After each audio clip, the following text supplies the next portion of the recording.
The NFL draft is in the books, so let's go ahead, give these teams grades. I'm going to be starting with the NFC, and I'll do the AFC video a little bit later today, but we're going to start with the Washington Commanders. Get your comrags out as they get their franchise quarterback in Jayden Daniels. That's where the smoke was.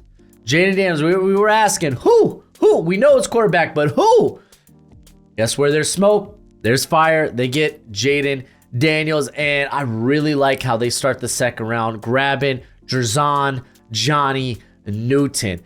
A lot of the NFL, or at least this is what a lot of the NFL, what was rumored, that they viewed DeJean Newton more as a early second round pick opposed to a first round pick because of the size.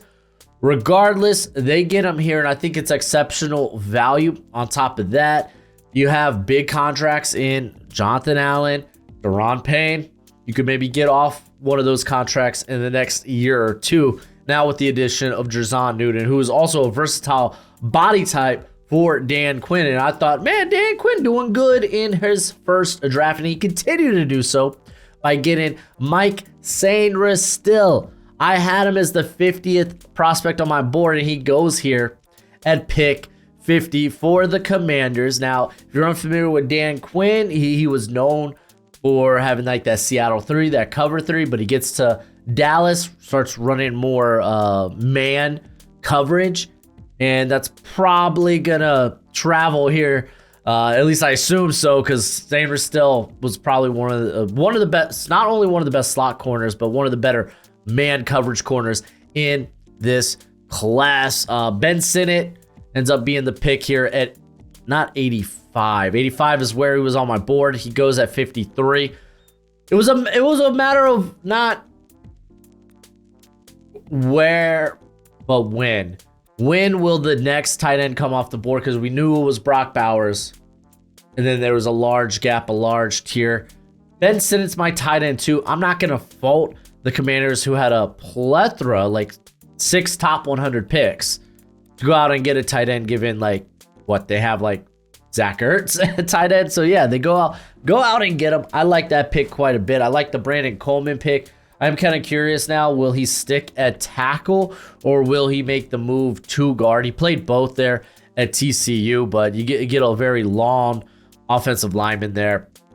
I think that one was pretty swell as well. Luke McCaffrey probably was my biggest reach in the top 100 or the top 4 rounds, because well, when I give grades out, the first 4 rounds hold a whole lot more weight than rounds 5, 6, and 7. And McCaffrey to me was a little bit of a reach. I had him at 141. He goes at 100. But there may have been a few better receivers on the board, but McCaffrey's a hell of a player. He's got a football lineage with his dad and his brother, and he's got inside-outside versatility. So ultimately, I came away liking the pick, even though it was a little bit of a reach in my opinion. Then they close out with Jordan McGee, who was in my top 10 linebackers. I like the pick there. Wonderful athlete. Dominique Hampton, which, I mean, you get Mike Sainristil at for your slot corner. And now you bring in Dominique Hampton, who's, I think, more kind of like Cam Curl, like a slot box type of defender, but long athlete, fast athlete, just better coming downhill than he is away from the football. And they wrap it up with Javonte Jean-Baptiste, who was a top 30 visit. So it's not surprising that he goes here. But all in all, man, Dan Quinn's first draft, I thought, was pretty darn good, pretty darn impressive, and I'm gonna give it an A. Good job on Dan Quinn. Right now, my grading scale, I got A, I got B, I got C, I got D, I got F. I got even A+. Teams that I think went above and beyond. Just say. So, like, really how the grading scale works out here is like anything A+, A, to me, that's a really good class or a banger of a class. B is just above average, solid, and I'll tell you, there's a hell lot of solid grades because this was a good class. C, average draft class. D, below average draft class. F, straight up flop of a draft class. But let's keep this sucker moving. Let's keep it rolling. We're going to be heading over to Tampa Bay, where they go Graham Barton at pick 26. I thought he may have gone a little bit earlier than here, but good job. Solid pick. I like it. They go Chris Braswell at pick 57. Get that edge help. I think a lot of people assumed maybe edge would have been the pick in the first round, but with like Chop Robinson coming off the board at 21 to the Dolphins, I think that probably meant, okay, Bucs, if they want to address this, it's probably going to be in round 2 or in day 2, and they address it in round 2 with Chris Braswell. Solid, good size. I like the pick there. Tyke Smith, I thought was another really good pick. I kind of see him more as like kind of a slot only, at least in the defense, but a hell of a good one. Hell of a good one. He was good at West Virginia, and when he got healthy, he was good for Georgia. So solid pickup there, and then they round out the top 100 with Jalen McMillan, which people were asking, is this a Chris Godwin replacement? I don't think necessarily. I think high-end projection, yeah, it could be a Chris Godwin replacement, but I think it's just something a little bit different at wide receiver 3/4, because they got Trey Palmer, who's this fast vertical threat. Now you get McMillan, who can be that vertical threat, but who's just very efficient at attacking the field at all 3 levels, very fluid, smooth route runner. So I like that one quite a bit as well. I think they did a good job with their first 4 picks. Get Bucky Irvin at 125. I love Bucky Irvin. It's just guys at that size, they need to be really athletic. You won't see it in the NFL. Guys at that size who aren't on like the high athleticism end of the spectrum really succeed unless they have like just bonkers vision. Think Kyron Williams. And Bucky Irvin, like good vision, but not like that next level vision in my opinion. But I love the stop ability with him. He was someone who early in the process I had a 3rd round grade on, and then after the test, and it was like, man, it's just something that doesn't translate in the league. Like few and far between can those guys do it. Their late day 3 picks were kind of like nothing to write home about, in my opinion. Elijah Klein, guard out of UTEP, was kind of okay. It was a pick that was made. Devin Colt, okay, it was a pick that was made, but it didn't really weigh heavy against their grade. For me, I ended up giving them a B. I think this is just a solid class, even if I didn't love their last 2 picks on day 3. Like, this is a draft that won't blow your socks off, but it was solid. That's truly what it was. Moving on to the San Francisco 49ers, who opened up the draft with a surprise as they went ahead and snagged Ricky Pearsall out of Florida, wide receiver. And from that moment, we were thinking, okay, so Brandon Ayuk or Deebo Samuel, those guys are potentially going to get moved. Didn't end up happening on day 2. I assumed if we didn't see them get moved day 2, it wasn't going to happen day 3. We still got a whole summer where that could be the case. Or they could just bring him back and have Pearsall kind of like just get acclimated to the offense, and maybe they move off one of those 2 guys after the season, or maybe during the season. I don't know. I loved Pearsall. I'm a big Pearsall guy. I think he was a very good route runner. What he can do at the contested catch is kind of nuts. Like some of the most nutty catches of any receiver in this class. In round 2, they got Renardo Green. I love this fit for the defense.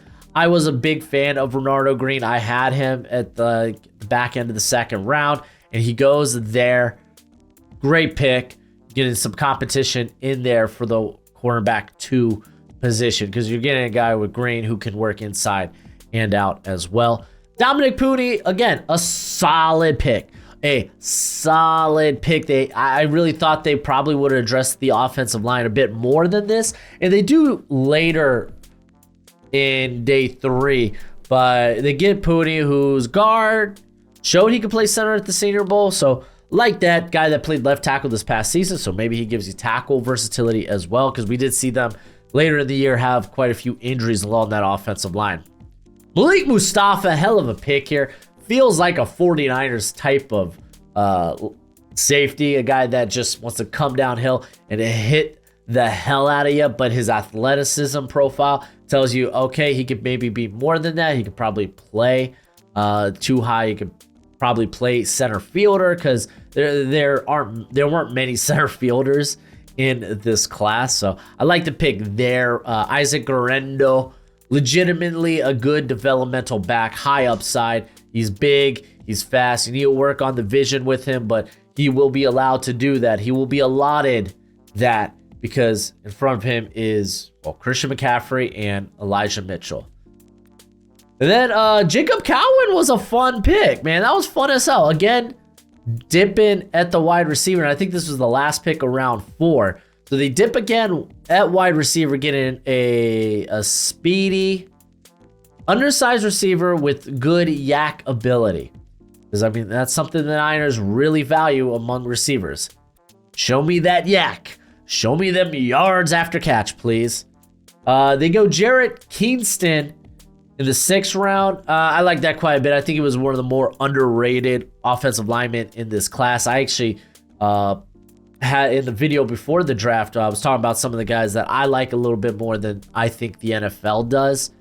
And Jarrett Kingston was in there, and I felt like he got a raw end of the deal, where he was a really good player at Washington State than last year. Still was really good for USC, but someone who was going to be a guard of the NFL, and because of injuries had to kick out to right tackle, and I don't want to say struggled, but you could tell like there was a dip off in production there from him.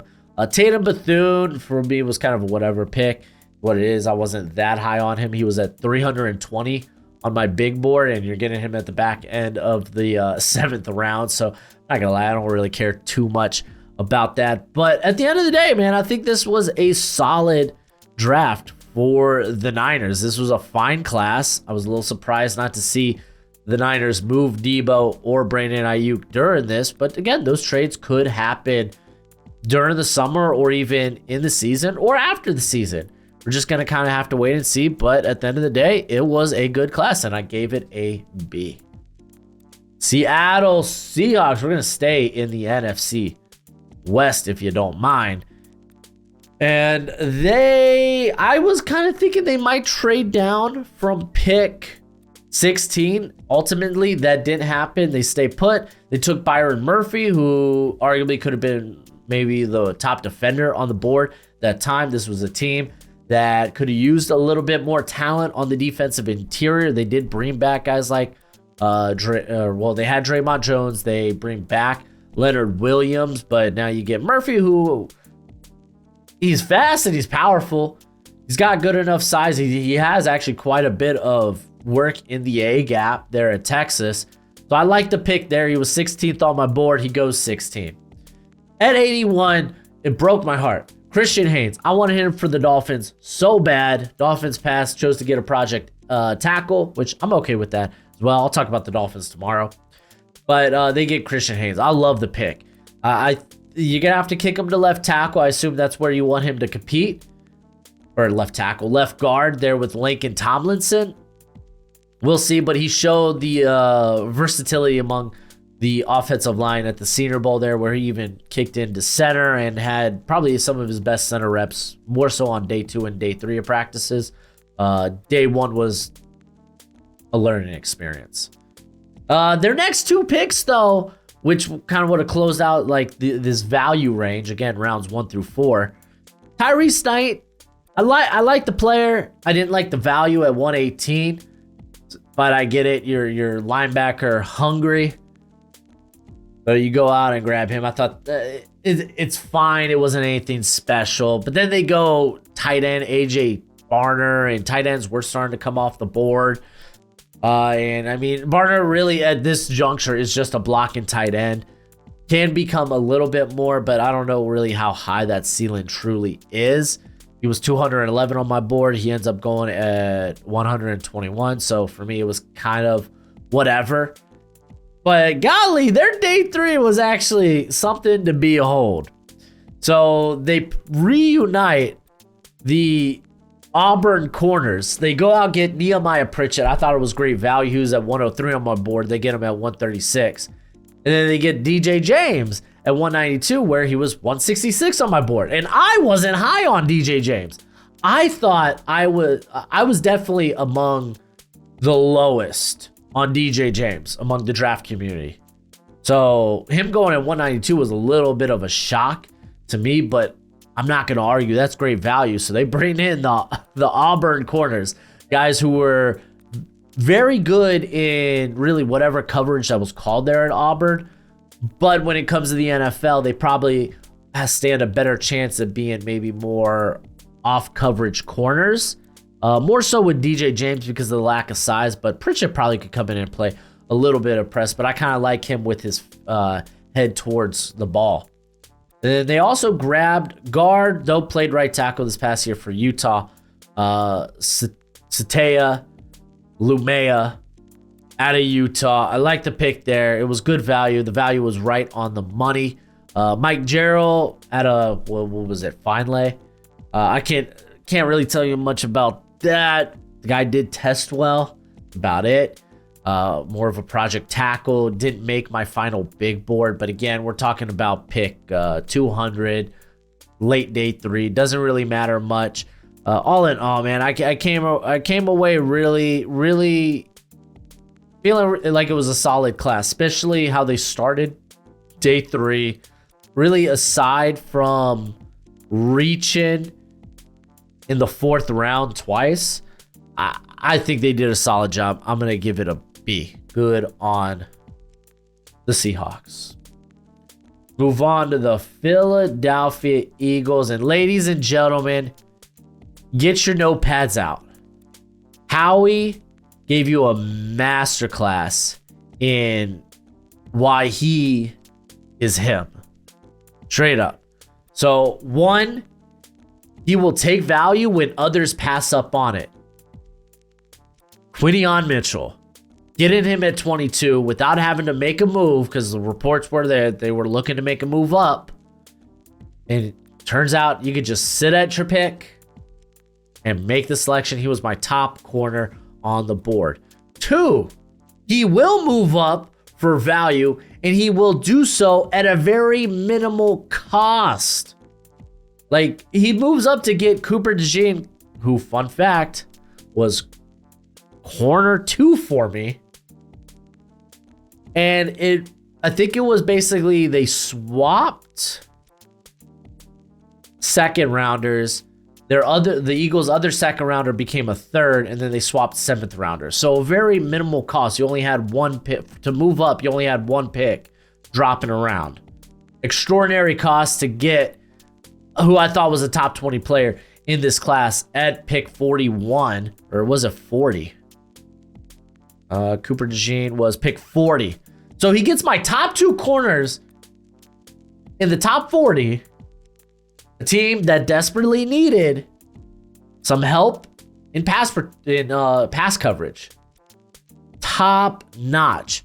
And then 3, he knows how to stockpile picks for next year. This guy on day 2 just kept, he actually carried it to day 3. It just kept trading back and stockpiling picks for next draft season. He picked up a 3rd in 2025. Thanks, Dolphins. That was from a 4th. Phenomenal. He picked up a 4th in 2025, and I think that was a trade. Was it with the Lions? I can't remember off the top of my head. But he ended up leaving this draft picking up a 3rd, a 4th, and a 5th in 2025. So he just retooled himself for next year's draft. And I've only talked about really 2 players that he's drafted thus far. This was a masterclass. Howie is him. Now let's talk about some of the players. Jalen Hunt, he's a project edge. coming out of Houston Baptist, used to play safety, I think, for Cornell. Felt like a bit of a reach for me at 94. Again, didn't really care too much. Will Shipley, I thought was good value. You're getting one of the better, if not the best, receiving back in this class. They end up getting Anaya Smith at 152, but I mean, hold the phone. He comes back, gets Johnny Wilson at 185. So your wide receiver 3 spot, you got a whole lot of different going on with Devontae Parker, kind of like this big possession receiver. You got Anaya Smith. This is smaller receiver, fast, yak ability. He's going to bring some special teams return ability to him as well. And then Johnny Wilson, big and fast. Might be a good tight end as well. Like, you could really play around with the thought there. So I like what they did there. They did move up to go and get Jeremiah Trotter, which, I mean, at pick 155, I thought was really good value. I had him at 118 on my board. So I like that. He's someone who, I think the cerebral part of the position's there for him. He's on the shorter side, lacks ideal length, lawn speeds, kind of whatevs, but he's a smooth athlete. He's quick. He's going to be able to make plays underneath there for the Eagles. Trevor Keegan ends up being good offensive line depth, and you can say the same thing about Dylan McMahon, but at the end of the day, this was an absolute masterclass in how you make the most of your top picks while also accumulating picks for next year. This is going to be the first A+ I have. Good job, freaking Eagles. I like it. I love it. And I expect we're going to see more of it because it happens every freaking year, man. Every year. Okay, New York Giants, the G-Men. So they only had 6, was it 6? Yeah, 6 picks in this draft, and straight up, I think they made the most of it. They wanted to move up to try to get Drake May. Didn't happen. Is what it is. They stay put at 6. End up getting Malik Neighbors. Phenomenal pick. They went in on offensive line during free agency. So they go and now get a receiver to kind of help Daniel Jones. If you weren't going to be able to get Daniel Jones's predecessor, then at least give Daniel Jones the most talent around him. And I think they did that. Tyler Newman, a bit of a prospect people were a little bit everywhere on. Like, I say everywhere. He was anywhere from in like people's top 40 to top 75. So, I mean, a big part of that was the testing wasn't ideal. Apparently, he played hurt during the season. He was hurt during his testing. Or I think it was pro day he actually tested out at. But you can't argue with results. He was very productive. He's been very productive the last 2 seasons. They could use a safety. Safety's also a position where sometimes athleticism, or at least high-end athleticism, doesn't necessarily translate to production. But all in all, man, I thought it was a solid pick. Andrew Phillips was a solid pick. He could work probably in the slot. He could work outside. So that's pretty good, because what are they going to do with Cordell Flott? Is he going to be their slot? Is he going to be their outside? They could go just figure that out in camp. I thought it was a solid pickup. Theo Johnson, one of the more toolsy guys in this class. He gives you prototypical tight end size, but also tested tremendously. It's just the production was never there at Penn State from him. And that could be more on the essentially what was being schemed up there at Penn State. That he wasn't like a number 2 or a number 3 target in that offense. But he was certainly winning around the red zone. I think like 6 of his 7 touchdowns last season came in the red zone. So you're at least getting a really good red zone threat. And again, with Darren Waller still kind of contemplating potentially retiring, I think that was a solid pickup. Tyrone Tracy is one of my favorite players in the draft. He is one of my favorite players in the draft. They get him at 166, a guy that can literally do it all. He was a receiver for the first 5 years of his career, 4 at Iowa, 1 at Purdue before Purdue decided, okay, we're going to put you at running back, and he had a great year. He averaged 4.44 yards after contact.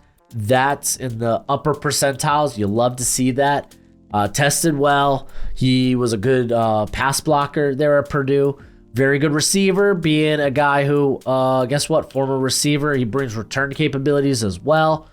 Still working on the vision and some of the nuances of running back, but I like him in this running back committee. I think that was a really good pickup.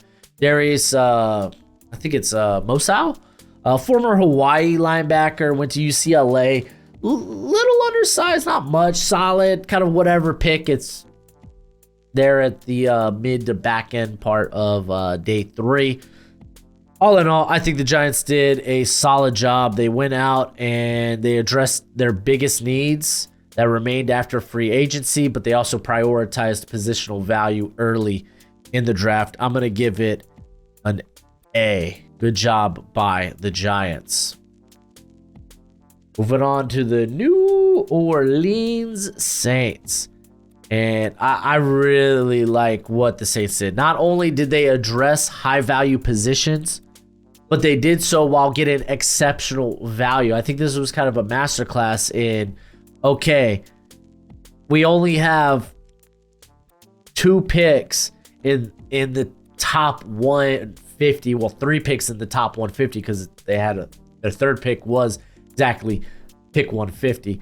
But they made the most of it. I don't think they had a bad draft pick among their whole class. Telenisa Fuanga, I think I was a bit hyperbolic on my initial gut wrench reaction, thinking, well, they're gonna move him to left tackle. He's been a right tackle his whole career. You know what? He was a top 20 prospect for me at the tackle position. I'm not worried about it. That's a good pickup. And then they move up to get Kool-Aid McKinstry. Didn't cost much. They just had to give away like a 5th and a 6th. I love that. So now either they can maybe eventually move on from Marshawn Lattimore and his contract, or it gives them flexibility if they're unable to bring back like a Paulson Adebo, who's probably going to command a pretty sizable contract as well. Kool-Aid to me was, I think he was prospect 22 on my board. Really good value. And then they swing on Spencer Rattler, who was expected to go potentially in the 3rd, at the very least early 4th round. He ends up falling to the 5th round. Great pickup. This is a much better pickup than a Jake Hayner. Straight up. I like it. Bub Means. I like the pick here. I like the prospect a little bit more maybe. Because he's big and he's real fast. Big and fast. So you got A.T. Perry, who's big and more of a possession receiver. And then Bub Means, who's big but more of a vertical type of threat. So maybe that's a good combination, actually, honestly, in the wide receiver room. Jalen Ford was a good pickup at 175. One of the few linebackers in here that were actually above 240. Christian Boyd was exceptional value. Another guy who was when it comes to the defensive tackle class, you weren't gonna find guys with like great size. There were guys that were like 320 plus, and we saw some of them go a little bit early because of their rare size. And like McKinley Jackson going earlier than he was anticipated. But the Saints, they just sat back and they're like, hey man, this smaller school guy ends up falling to us. He's 320. He wreaked havoc at the Shrine. He was very productive his last couple of years at Iowa. I almost said Iowa State, Northern Iowa. I like it. I like the pick. It's good. And then they swing on a project tackle in Josiah Ezerim, who I think definitely has some tools to him. I like it. They addressed positions of value while always getting great value with their picks. I'm giving this one an A.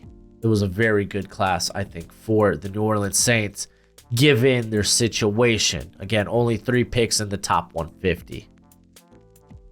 Moving on to the Minnesota Vikings, who, golly, straight up, everyone and their mom, for the most part, me included, thought they were going to move up to like pick 4, pick 5 to go out and get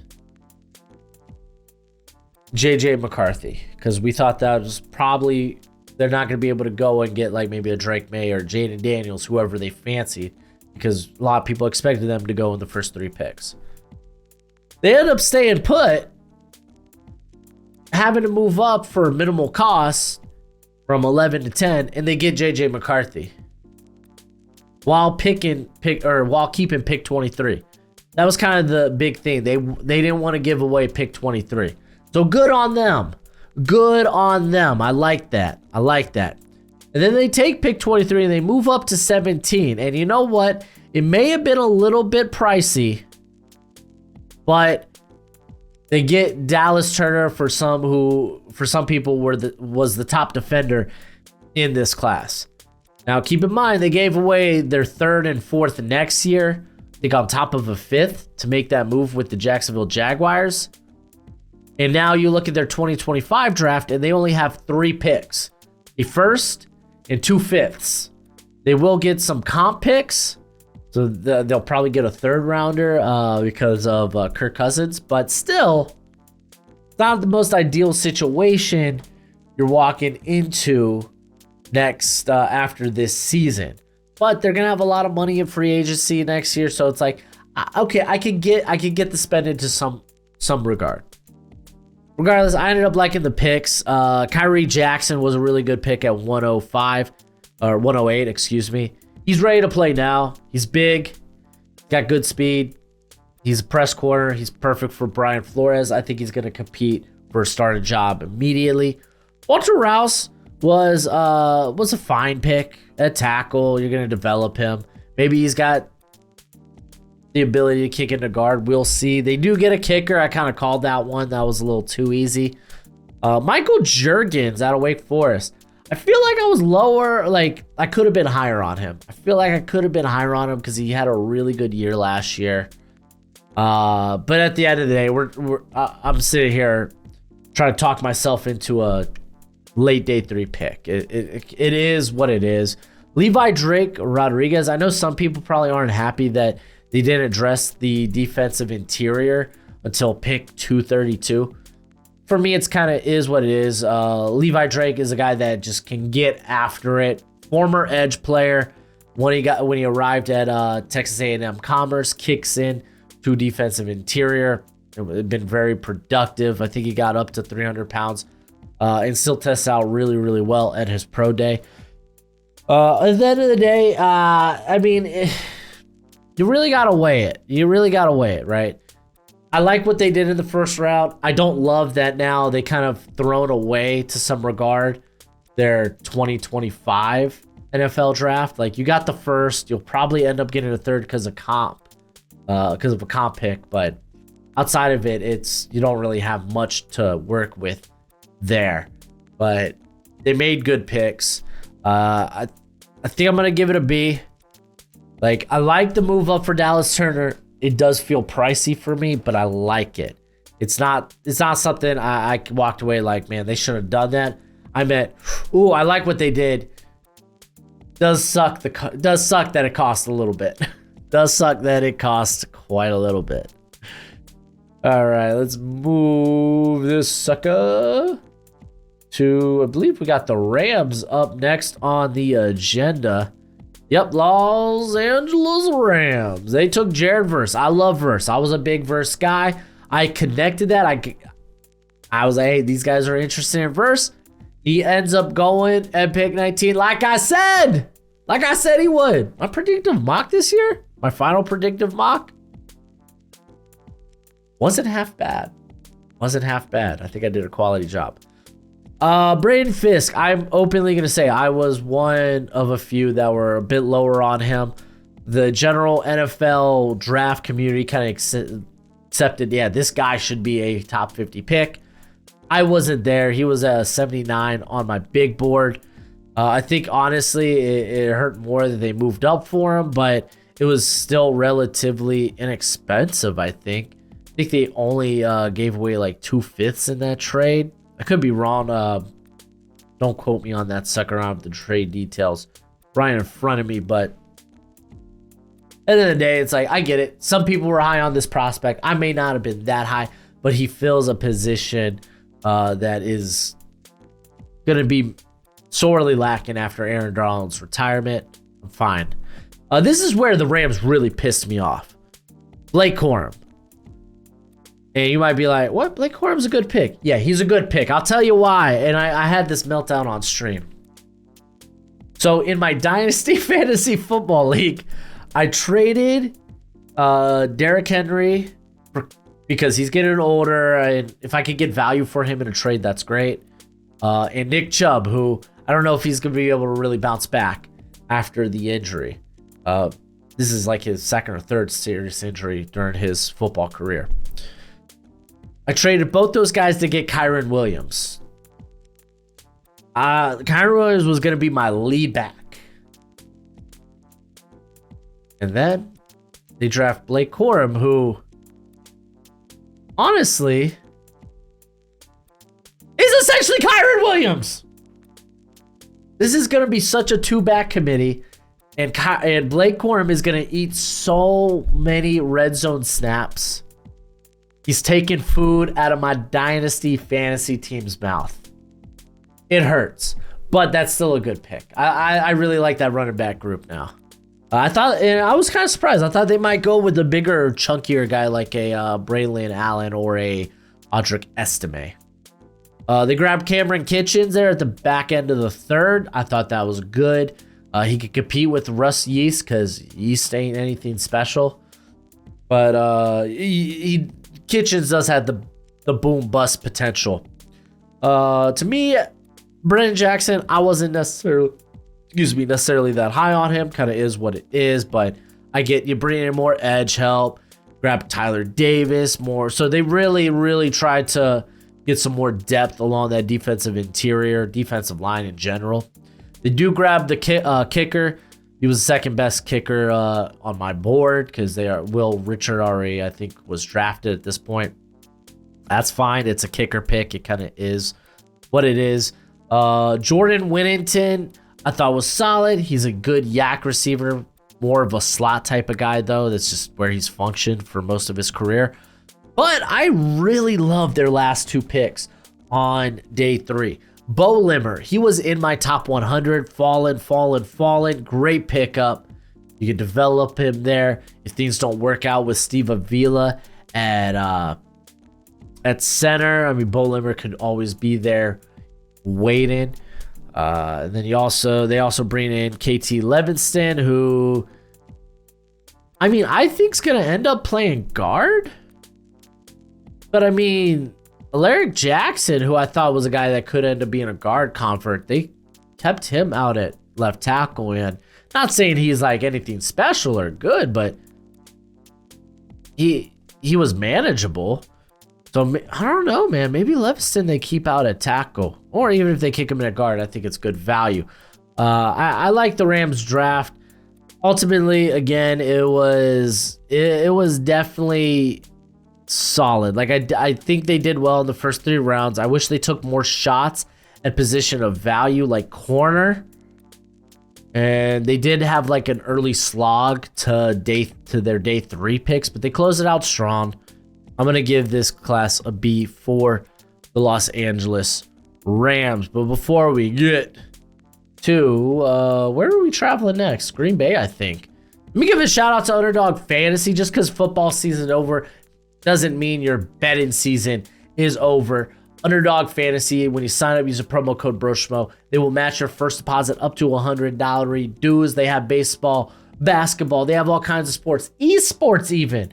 If you want to go with maybe like weekly best ball or higher or lower on player prop bets, go ahead. Check out Underdog Fantasy. Use promo code Broshmo when you sign up. And as always, please bet wisely, bet responsibly. Let's go ahead and move on to the Green Bay Packers as they go Jordan Morgan to open up the for their first pick in general. And man, first off, let me talk to you Packer fans. And you sat here and you told me the Packers wouldn't go offensive line in the first round because they don't typically do. Trends are meant to be broken. I'm not faulting you if you're predicting that they won't do that based on their history, but don't crap on other people's takes. Trends are made to be broken. People are also mad that in one of my mocks, I had them getting 3 safeties. Y'all drafted 3 safeties. Come on, guys. Come on. Y'all take mocks too serious, and sometimes they come to fruition. So I like the Jordan Morgan pick. It was solid. It was solid. He could honestly start out as guard early if you want to give Walker the go-ahead. But if things start getting a little shisty with Rasheed Walker, you could kick Morgan out there to left tackle. That's fine. I like it. I always figured the Packers would be the first team to jump on linebacker. They ended up doing that at pick 45. Solid. I think that was in a trade down as well, as they picked up a 4th and a 6th, or a 5th and a 6th, excuse me. They eventually draft Javon Bullard. Again, safety, again, totally on the radar for this team. Bullard, good player. He could work in the slot. He could work a traditional safety. And then they start going for these positions of lesser value, but like I understand Marshawn Lloyd. That makes sense. He's a different type of back compared to what they currently have there. And you're kind of hoping a better option than A.J. Dillon when Josh Jacobs comes off the field. But then they really reached here. At pick 91, Tyron Hopper. I don't know why. They felt the need to double dip at linebacker. And Hopper wasn't that high on my board. He was at 201. They take him at 91, so didn't really like that pick. Evan Williams, he was at 208 on my big board. Goes at 111. I liked the special teams ability. I figured he'll stick to a roster because of special teams, but Williams, like, he's a feisty safety, okay athlete, but at his best coming downhill, working in the box. So I was a little shocked with that, but I love the Jacob Monk pickup. I think he's a better guard than center in the NFL, but he's probably going to get a go at center with Myers there. Or at least not a go. Myers is your starter, but if he gets hurt or something, Monk could step in and play there. Getting Oladapo, another one of my more favorite box options in this class. And then Travis Glover was a good pickup there at tackle. They really addressed the offensive line, going after some interior help and tackle help. Michael Pratt, I'm gonna be straight up. That's exceptional value. He was 142 on my board. You get him at 245. He's better than Sean Clifford. Kalen Keene was also really good value, as well, as we all knew he was going to fall. The question was how far?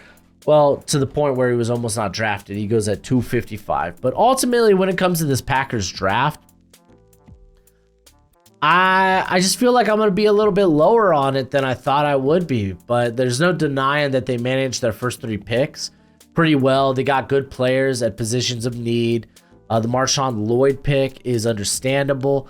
But like Evan Williams, Tyrone Hopper, those were just extreme reaches, in my opinion. And addressing the offensive line made sense, but coming out of this draft with 3 safeties, while not picking a corner until literally the very end of the draft, to me was a bit puzzling. However, they got very good players on all 3 days. I just feel like I'm walking away from this thinking they could have done more. So I'm gonna give it a B. A B for the Packers. Moving on to the Detroit Lions. So strap it and buckle up, because Brad Holmes and Dan Campbell took us on a rocky ride. So buckle up. Let's go. Terrion Arnold was their first pick. They move up to get him. I like the aggressiveness to do so. I think it cost them a 3rd. Essentially, they turned their 3rd into a 2025 7th round pick to move up 5 spots. But if you think you're getting the best corner in the class, then it's well worth it. So I like that. I like double dipping on corner with Ennis Rakestraw Jr. Straight up, guys, corner to me is the most valuable position on defense. And why is that? Because it's the most volatile. if you want to have depth, talent, and competition at the corner position, or else things could go sour real quick. So picking up Ennis Rakestraw, and honestly, that was appropriate value for Ennis Rakestraw. I thought it was really good. This is where things got rocky. So they get Giovanni Manu, who I kind of liked as a like 6th, 7th round pick, coming out of, what was it? Not England, British Columbia. Tested out really well, but you know you're dealing with a bit of a project. And to get that 4th, I believe this was the trade for it, right? Where they gave a 3rd rounder next year. I don't really like that. I don't really like that.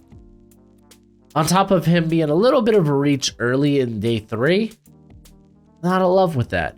They do get Sione Vaki for that trade up, because I believe they traded up for that as well.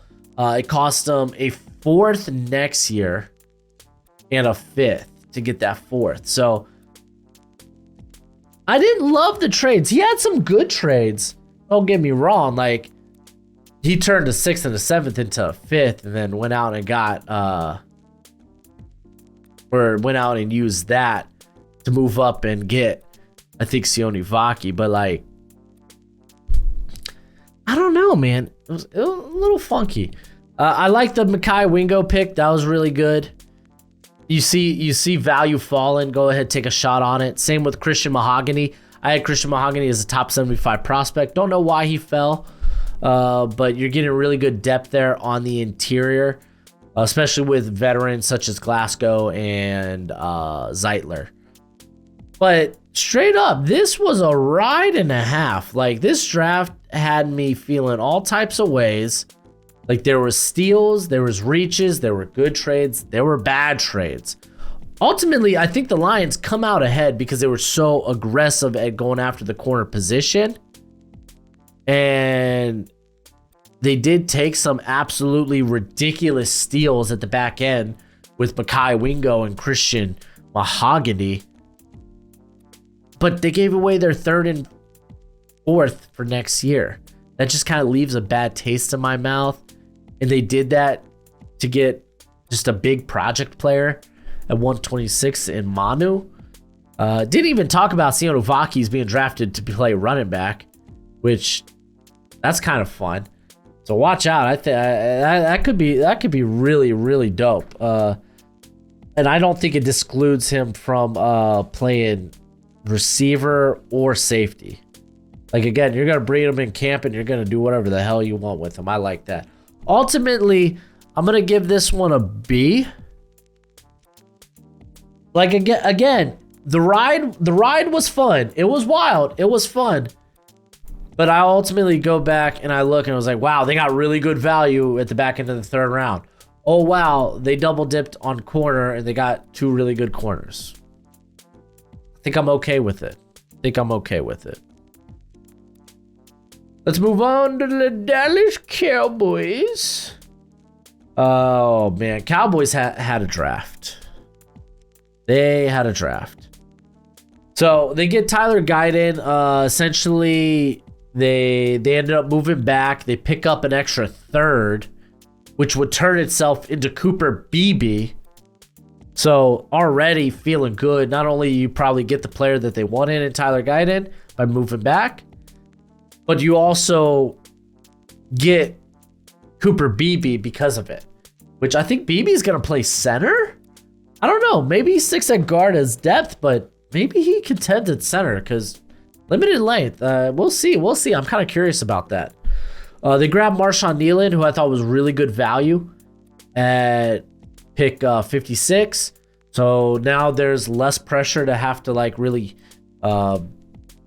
pay DeMarcus Lawrence like premium cost, because hey, you got a couple of guys you're kind of hoping to work out there on the edge. Keep in mind they also have Sam Williams, who's been productive, but I don't know if they love Sam Williams. I'm gonna be real. I think the only misstep in this draft for the Cowboys was Maris Luafau. Ooh, straight up. I like the player. He's long. He's explosive. He plays like a madman, a man possessed when on the field. And he looks good with that Troy Polamalu hair. But I had him at 162 on my big board. You can take him at 87. So that was probably the biggest reach for the Cowboys. But they continue to address positions of value. Like, they get later in the draft, they get Kalen Carson, exceptional value, corner. They get Nathan Thomas, tackle, exceptional value, 233. Had him at 205 on my board. He's going to be good depth. Ryan Flournoy, had him at 216, or he goes at 216. It's good value. I had him at 203. Solid. Positions of value. I like it. Justin Rogers makes... I get why he's drafted. Again, there's not a lot of interior players with size quite like Rogers.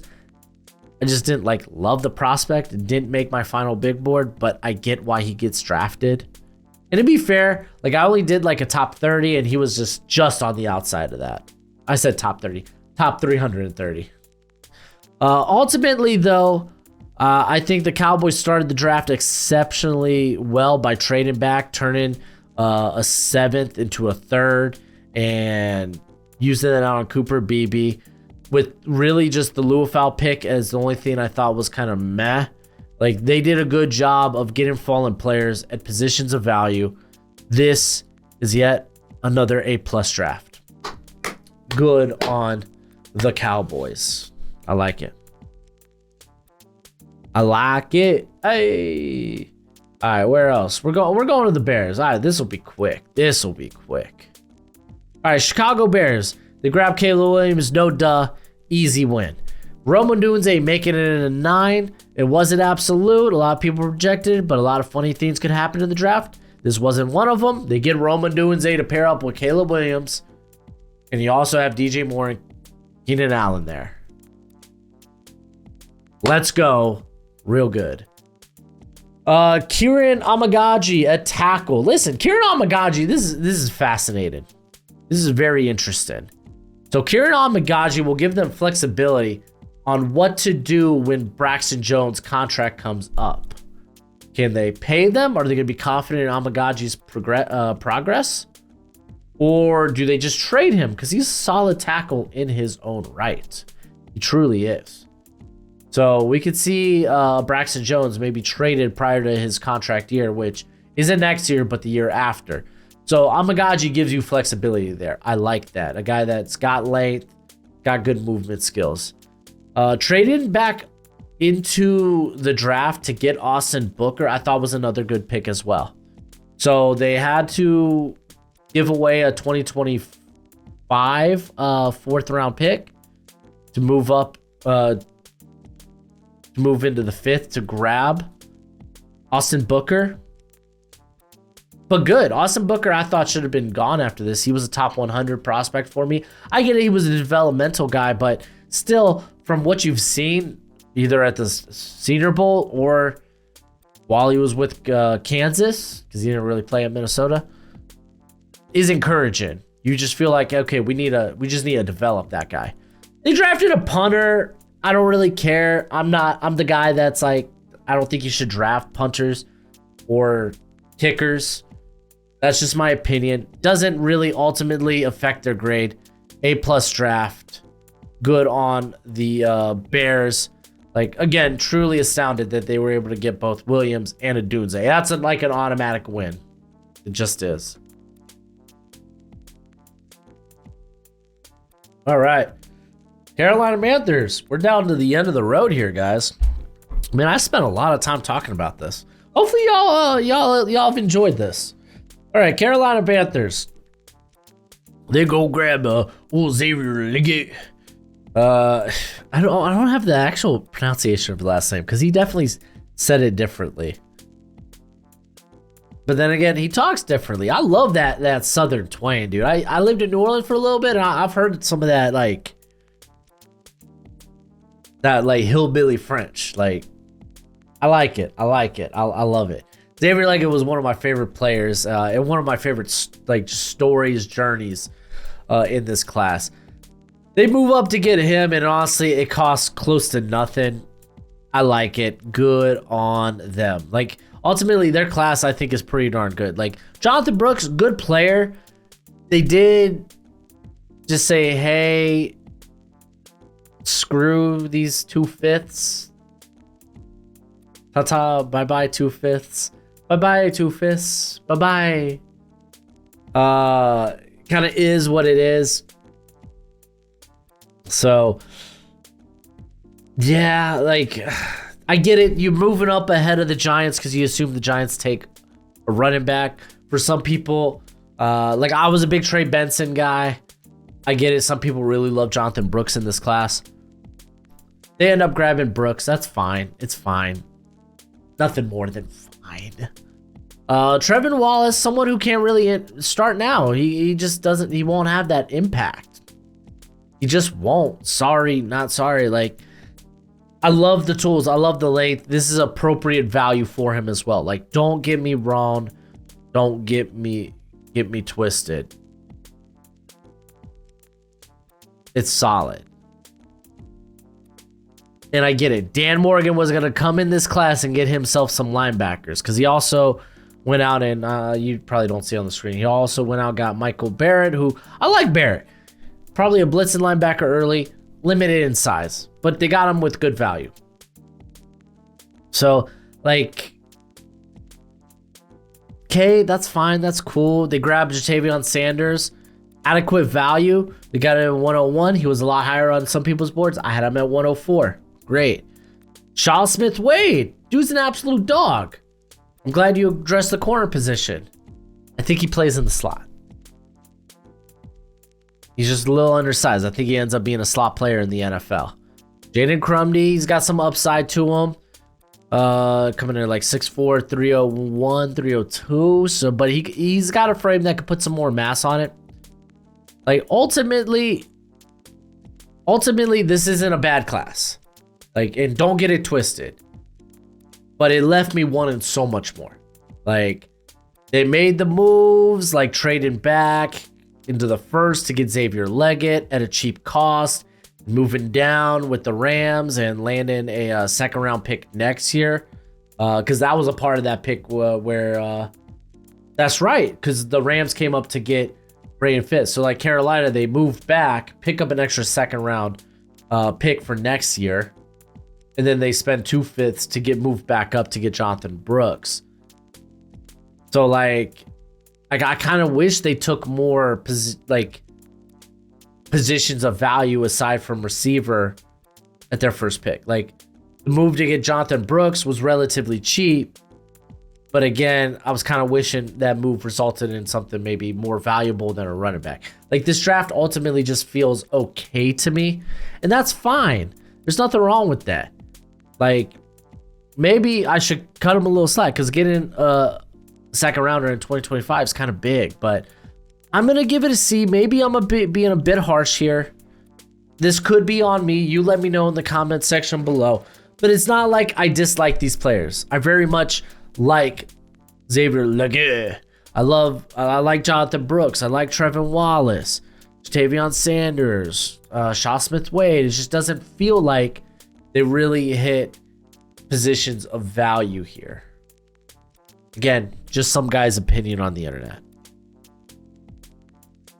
All right, we got the Atlanta Falcons. Remember, guys, just someone's opinion on the internet. Just some guy's opinion on the internet.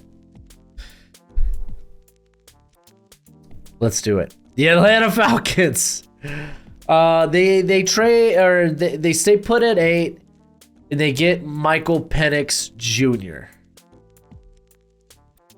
Let me just talk about this one real quick, because I talked about it just the other night when I did my grades for the first round. This Michael Penix pick is a tough one. He's a good player who it seems like the NFL was high on. You had multiple teams wanting to move up and get him. I think it was like the Raiders and the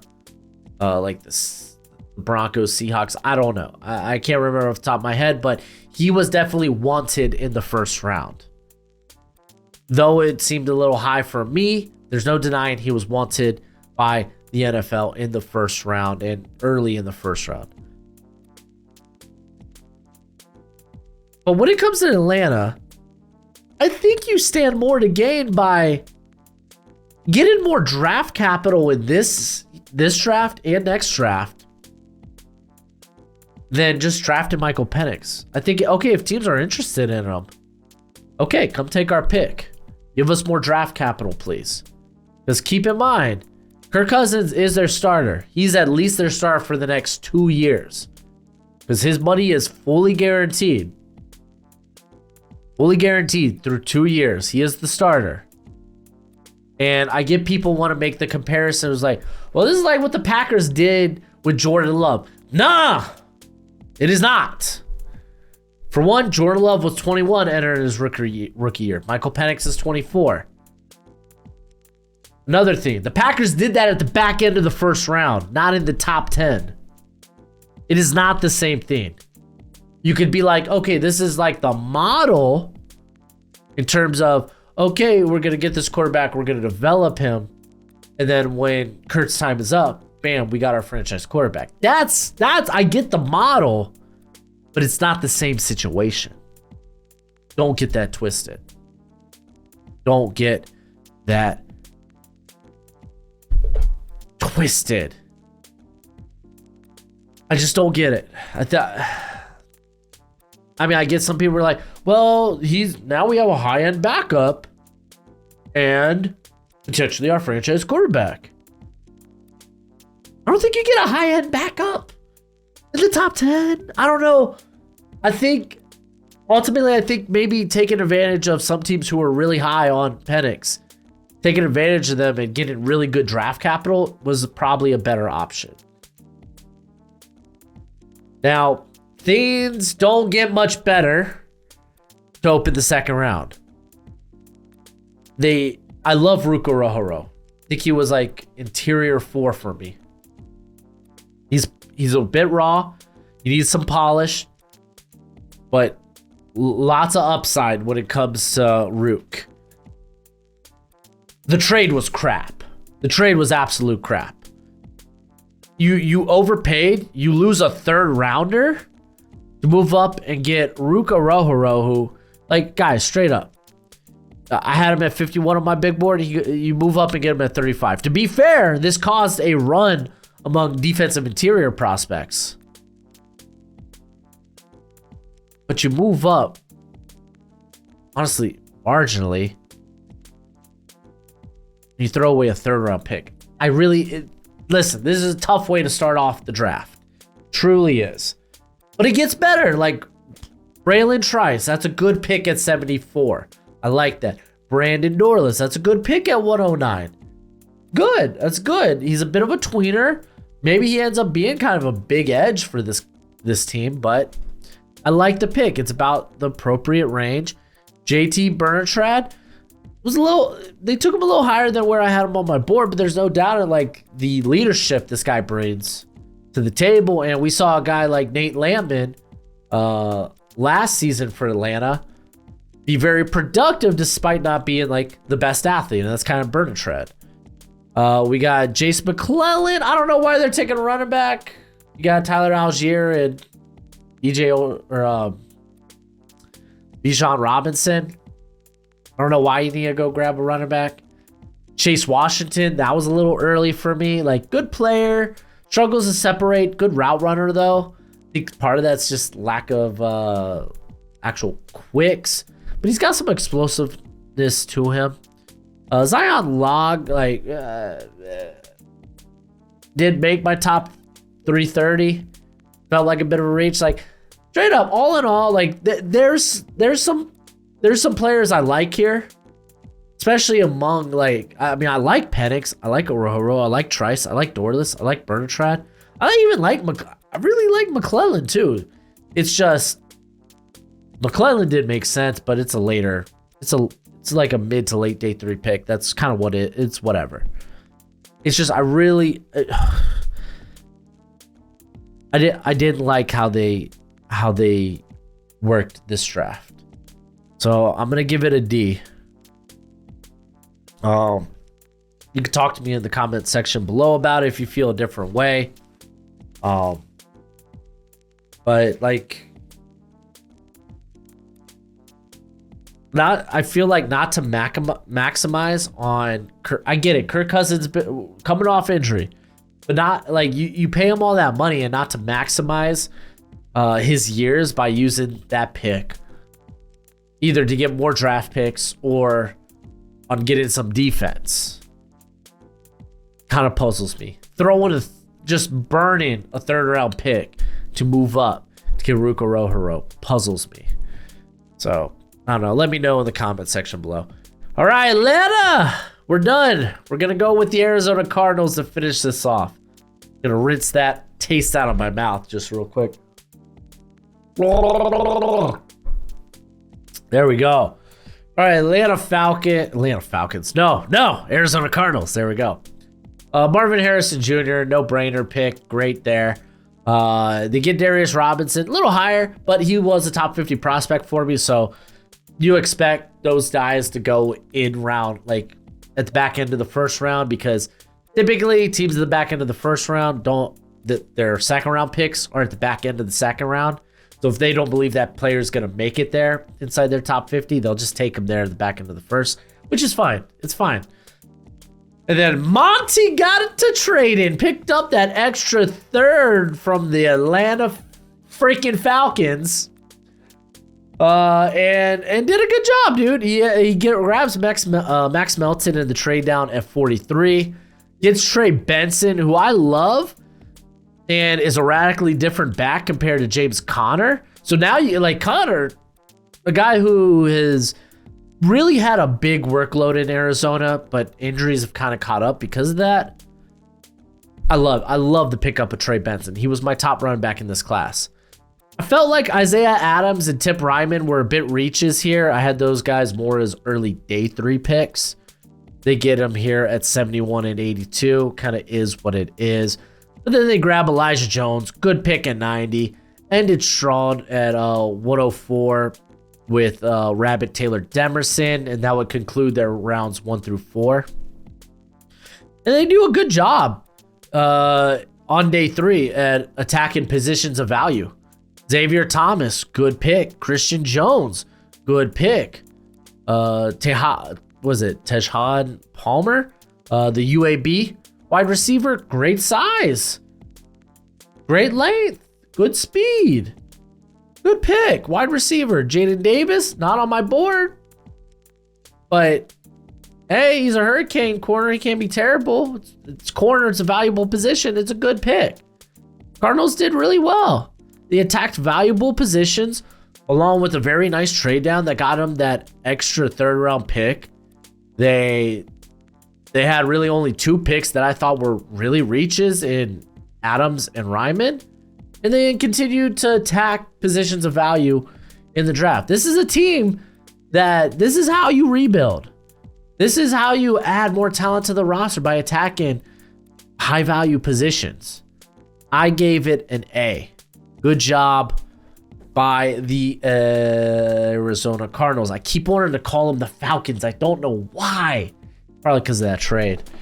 But that's it for the NFC. Again, longer video, but I split it up like this so I can really actually like talk about why I like some of these draft picks and why I like some of these draft classes compared to others. But let me know what you think in the comment section below. I'll have AFC out in a few hours, so be on the look for that. But as always, until next time, be easy, my friends. Later.